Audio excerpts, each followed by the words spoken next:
Good morning class. Today we will do English. I request you all to take out your book Buzzword and take out page number 33. Class इससे previous classes में मैंने आपको ये आपका lesson number 3 हस्मीनाज guide explain किया था. Hopefully सभी बच्चों को ये स्टोरी जो है वो अच्छे से समझ में आ गई है. आपने इस स्टोरी को अच्छे से एंजॉय किया है और मैंने आपसे प्रीवियस क्लास में इस लेसन का जो है नोटबुक वर्क भी मैंने आपको करवाया था. Here is the introduction. These are new words. Here we have the word meanings with the usage of sentences. जिन बच्चों ने अपना नोटबुक वर्क इस चैप्टर से रिलेटेड कंप्लीट नहीं किया है वो इस वीडियो के थ्रू आज करेंगे. And these are the question answers of this lesson. ये हम प्रीवियस क्लासेस में अपना कंप्लीट कर चुके हैं इतना वर्क, और आज हम इसके रिमेनिंग बैक एक्सरसाइज को कंप्लीट करने वाले हैं. तो सभी बच्चे ध्यान से देखेंगे. Class look at these pictures, circle the correct answer to complete these sentences. यानी आपको ये पिक्चर्स को देख के सेंटेंसेज को कंप्लीट करना है. ये कॉन्सेप्ट हमने अपनी प्रीवियस क्लासेस में पढ़ा हुआ है. This and these, that and those.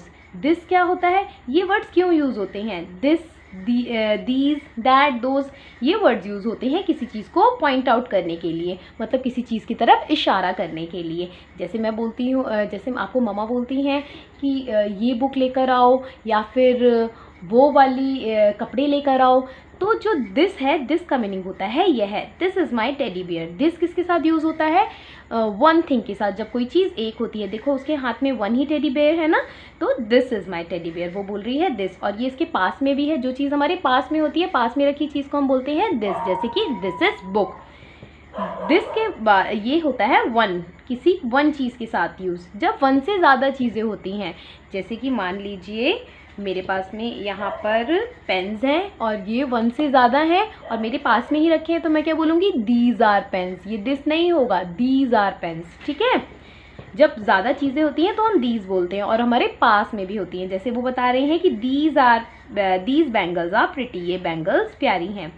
That, जब कोई चीज़ हमसे थोड़ी दूर होती है तो हम उसकी तरफ इशारा करने के लिए क्या बोलते हैं? दैट. जैसे कि वो बॉय बोल रहा है दैट इज़ माई हाउस, वो घर उससे दूर है. दैट मतलब वह, दिस यह है, दैट वह. और दोज क्या होता है? दोज होता है वे, मतलब कोई चीज़ हमसे दूर होती है और वो वन से ज़्यादा होती हैं, तो हम उसके लिए दोज यूज़ करते हैं. तो चलिए अभी एक्सरसाइज कंप्लीट करेंगे. This is my bedroom. देखिए ये बच्चा अपना बेडरूम के पास में खड़ा है तो बोल रहा है दिस इज़ माई बेडरूम. एक ही रूम की बात हो रही है तो यहाँ दिस लिखेंगे. सेकेंड पिक्चर में is dash your pencil box. तो आप देख रहे हो पेंसिल बॉक्स उस गर्ल से दूर रखा है, तो क्या लिखेंगे? Is that your pencil box. और जो पेंसिल बॉक्स है वो वन ही है, इसलिए दैट लिखेंगे, दोज नहीं लिखेंगे.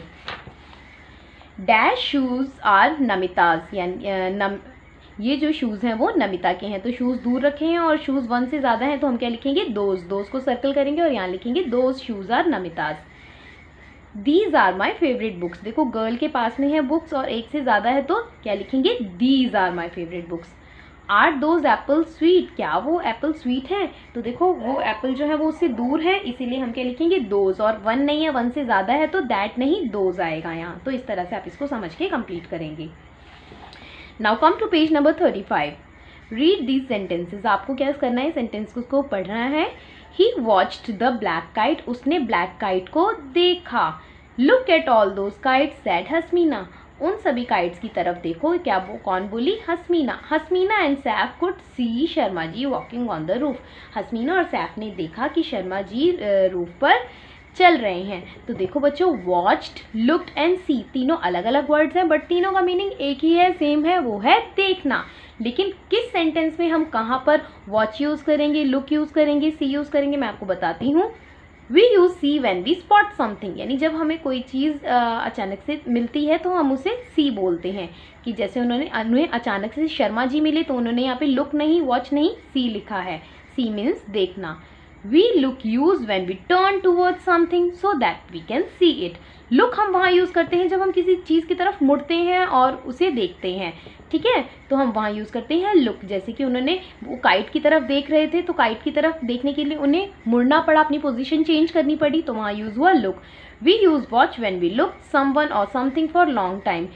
someone और something यानी जब हम किसी चीज़ को या किसी भी व्यक्ति को लॉन्ग टाइम, लंबे समय के लिए देखते हैं, तो हम वहाँ वॉच यूज़ करते हैं. जैसे बोलते हैं ना, आई एम वॉचिंग टेलीविज़न, मैं टेलीविज़न देख रहा हूँ, राइट. तो चलिए अब हम ये कंप्लीट करते हैं। सी, लुक एंड वॉच जो है आपको सूटेबली लिखना है। I watch cartoons on television in the evening, cartoon हम ज़्यादा देर तक देखते हैं तो हम यहाँ लिखेंगे watch. I can see a yellow building from my window, अब देखो वो उन्हें चीज़ जो है वो दूर से उसकी तरफ इशारा कर रहे हैं कि मुझे मेरी विंडो से येलो बिल्डिंग जो है वो नज़र आई, मतलब उन्होंने उसको स्पॉट किया। ठीक है, तो यहाँ लिखेंगे see. Dash at me, I am on the swing, said Asha.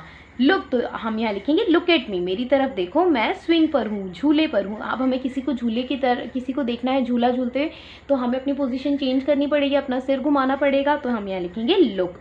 Rishi likes to stand on the beach, Rishi को बीच पर खड़ी होना पसंद है। एंड लुक द वेव्स, और उसको जो है वेव्स देखना पसंद है। वेव्स जब आएंगी हम उन्हें तभी देखेंगे, है ना, तो यहाँ लिखेंगे लुक।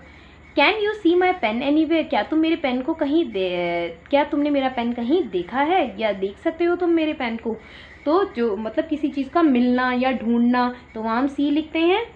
तो यहाँ पर जो पेन है उसने देखा, इसीलिए हम यहाँ सी लिखेंगे। I think I have lose it, मुझे लगता है ये खो गया। Come and look at this photograph, आओ और इस फोटोग्राफ को देखो, यहाँ हम लिखेंगे look. Can you see blue car in the picture, क्या तुम ब्लू कार को देख सकते हो पिक्चर में, मतलब हमें पिक्चर में ब्लू कार ढूंढनी पड़ेगी, कोई चीज़ ढूंढनी होती है तो वहाँ सी लिखते हैं, जैसे कि आपको ऊपर बताया। इसको भी आप अपनी बुक्स में कंप्लीट करेंगे। Turn the page now. Class, यहाँ पे आपको ऑप्शंस दिए हैं और आपको ऑप्शंस जो है टिक करके ये सेंटेंसेस कंप्लीट करने हैं। ये एक पोएम है। The kite is like dancing bird, जो काइट है वो डांसिंग बर्ड की तरह लिख रही है, आप बर्ड को टिक करेंगे और यहाँ लिखेंगे आप बर्ड। द काइट राइजेस, जो काइट है राइजेस यानी उठती है, हाई इन द स्काई, आसमान में ऊंची, यहाँ लिखेंगे आप high. The kite is dash and free, जो काइट है वो कैसी है, हैप्पी एंड फ्री, खुश है और आज़ाद है। The kite comes back to me, जो काइट है वो मेरे पास वापस आती है। When I pull the string, जब मैं धागे को खींचता हूँ, धागा या मांझा, स्ट्रिंग जिसकी हेल्प से हम पतंग उड़ाते हैं। अब आपको यहाँ करना है अल्फ़ाबेटिकल ऑर्डर में लगाना है क्लास, यानी ABC ऑर्डर। जैसे हम ABC लिखते हैं, A पहले आता है, B बाद में आता है, C बाद में B के आफ्टर C आता है, C के आफ्टर D आता है। तो हम अल्फ़ाबेटिकल ऑर्डर में जो लेटर पहले आता है उससे उसका वर्ड पहले लिखेंगे, जो लेटर बाद में आता है उसका लेटर बाद में लिखेंगे। तो जब हम A to Z बोलते हैं सबसे पहले क्या आता है, A। तो हम यहाँ A से कौन सा वर्ड है, एप्पल, हमने यहाँ लिख दिया एप्पल। A के बाद में क्या आता है, B, तो B से कौन सा वर्ड है, box, so we will write box here. B के आफ्टर क्या आता है, C से कोई वर्ड नहीं है, आप ढूंढेंगे। D से भी कोई वर्ड नहीं है। F से भी कोई वर्ड नहीं है। F के आफ्टर क्या आता है, H, तो हम यहाँ लिखेंगे हैंड। H के आफ्टर क्या आता है, I J K में से कोई भी वर्ड स्टार्ट नहीं हो रहा है, और उसके बाद में आता है L, तो हम यहाँ लिखेंगे लीफ। उसी तरह से आप ABCD को कंटिन्यू बोलेंगे, और जो अल्फ़ाबेट जिस सीक्वेंस में आता है, जिस क्रम में आता है, उसी तरह इसको आप अल्फ़ाबेटिकल ऑर्डर में लिख देंगे class. Now listen and complete these words with OU, O, आओ, OU, O। तो आपको यहाँ पे वर्ड्स को पढ़ के OU या OW लिख के इन वर्ड्स को पूरा करना है। क्लाउन, क्लाउन होता है जोकर, उसकी स्पेलिंग है CLOWN, क्लाउन। क्लाउड, क्लाउड की स्पेलिंग में हम OU नहीं लिखते, OU लिखते हैं। Mouth, fourth spelling is crown. Town, ground, gown and mouse.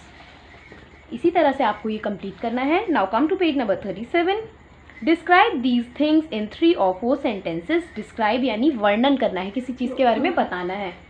जैसे कि मान लो मैं आपको बोलूँ कि इस पेंसिल को डिस्क्राइब करो, तो आप क्या बोलोगे, this is a long pencil, its colour is yellow, it is wooden pencil, it is pointed. ठीक है, तो हमने इस पेंसिल के बारे में जो चीज़ें देखी हमने वो बोल दी। तो आपको यहाँ पे डिस्क्राइब के लिए वर्ड्स भी लिखे हैं। जैसे काइट आपको डिस्क्राइब करना है, big, blue, pink, long tail, butterfly shaped. ठीक है, ये वर्ड्स लगा के। The kite is big, kite बड़ी है। इट इज़ बटरफ्लाई शेप्ड, यानी ये बटरफ्लाई जैसे आकार की है। It is blue in colour, तो आप यहाँ लिखोगे ये ब्लू कलर की है। It also has a pink long tail, उसकी एक पिंक लॉन्ग टेल है। ठीक है, तो हमने काइट को क्या कर दिया, डिस्क्राइब, काइट के बारे में बता दिया। टेबल, टेबल को आपको किस वर्ड से डिस्क्राइब करना है, wood, square, brown, 4 legs। Okay, तो this table is made of wood, ये टेबल वुड की बनी है। It is a square shaped, ये स्क्वायर शेप्ड की है यानी चौरस है। It is brown in colour, इसका कलर ब्राउन है। इट हैज़ 4 legs, इसके 4 legs हैं। इस तरह से आप अपने घर में बहुत सारी अपने आसपास चीज़ें देखते होंगे, आप किसी भी चीज़ को डिस्क्राइब करने की प्रैक्टिस कर सकते हैं और आपको ट्राई करना है कि आप वो डिस्क्राइब कर पाए या नहीं।